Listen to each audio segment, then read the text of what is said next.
I've been spitting in white people's food for 4 years. I've been doing this for about 4 years. I used to only do it to white people who give me attitude, but lately, I've been doing it on almost every white person's food. My coworker got me into this hobby, and I haven't stopped since. I ain't worried about getting caught. I don't give a fuck. You all should think before you piss off the people who make your food. I flushed a classmate's ring and lied about not knowing where it was. I was being terribly selfish since I felt that this classmate seemed better than me. But it was when I didn't know much about them. Like I didn't know what they've suffered from depression, early middle school and things like that. I ended up taking the ring and pretended to look for it, then I went to the bathroom immediately after and flushed it in the toilet. Reflecting back on it, I was totally ignorant and it's definitely my fault. It was the worst kind of jealousy I could have. We're still friends, best friends, but I still can't find the right time to apologize to you since you've been trying your best out there. I want to cheer for you doing your best, but whenever you say good things about me in response, I feel as though the compliments weren't for me at all. We've been through a lot of times. I've talked to you the most during quarantine and I want to talk to you a lot over the summer too. If you're ever reading this, I'm so sorry for flushing your ring in the toilet. What did it mean to you? I didn't know. It must have meant a lot to you if you wore it every day. You mean so much to me now, I really want to give a proper sorry one day. I constantly stole money from my poor parents for at least 5 years.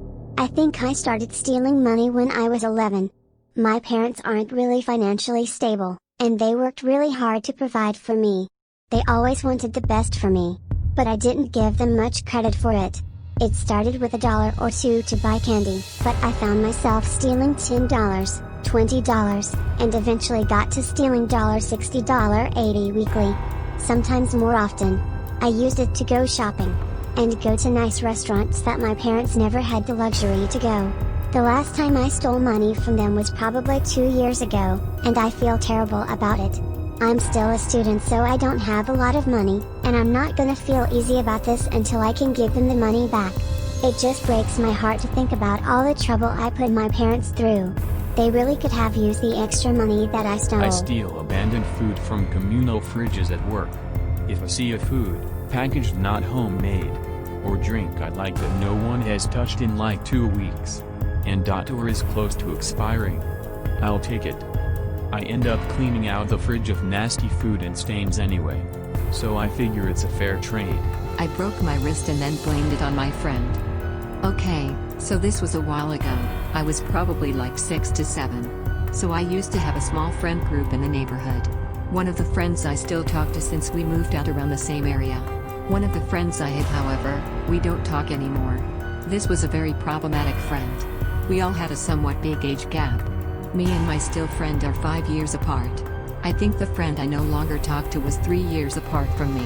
Anyways, she and I were very toxic. I'll just say her name was Kylie. We'd always argue and one of us would go storming off back home since we were about 4 houses apart. All of our family members knew we were like this. So one day me and Kylie were playing on my parents' car. We were climbing all over it. Kylie decided to put her feet on the lamppost like 3 feet away, and her hands on the car to get on top of it. She slipped but stayed on her feet, so I wanted to try. She literally told me not to do it, but I did it anyway. Yes, I fell on my arm. Yes, it immediately broke. We both freaked out and she actually went inside to tell my parents about it. I kept telling her it was fine, but I was obviously not since I was bawling. After all that, at school, I proceeded to tell everyone, oh yeah, she forced me to climb the car, and when I fell she didn't help me. Me being young and dumb, I just thought I was so cool saying all that. I know we had a very toxic friendship and we were both young, but I knew what I was doing every time I lied about that. I've been planning a murder for 4 years. I know I would get away with it too. Throw away obviously. Basically, for the past 4 years I have been planning a murder. I've thought about every way to get away from it, hiding evidence, places to evade capture, etc. Thing is, I'm not a murderer. I could never do these things, though I think about it a lot. I have 3 notebooks full of just planning, materials, places to hide, where to put a body, how to melt a body in acid. I would want to see it happen. I want to convince someone else to do it and I watch. I love gruesome pictures of videos of people killing things, but I get scared when I hold a knife in my hands. So I want to watch as someone's last moments are torn away from them because I chose to. I want to watch someone beg for mercy as they are slowly cut up, before finally getting killed, melted in acid, and poured into the dirt with no evidence of their body ever being here.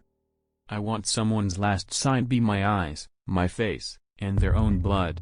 I want them to suffer. I don't even know who my victim would be. I guess I'm waiting to find my soulmate. Let's all hope I never find my soulmate. I've been planning a murder for 4 years, and at this point, I'm 100% sure I would get away with it. Problem? I'm too scared to do it myself. Like the episode, and smash the subscribe button.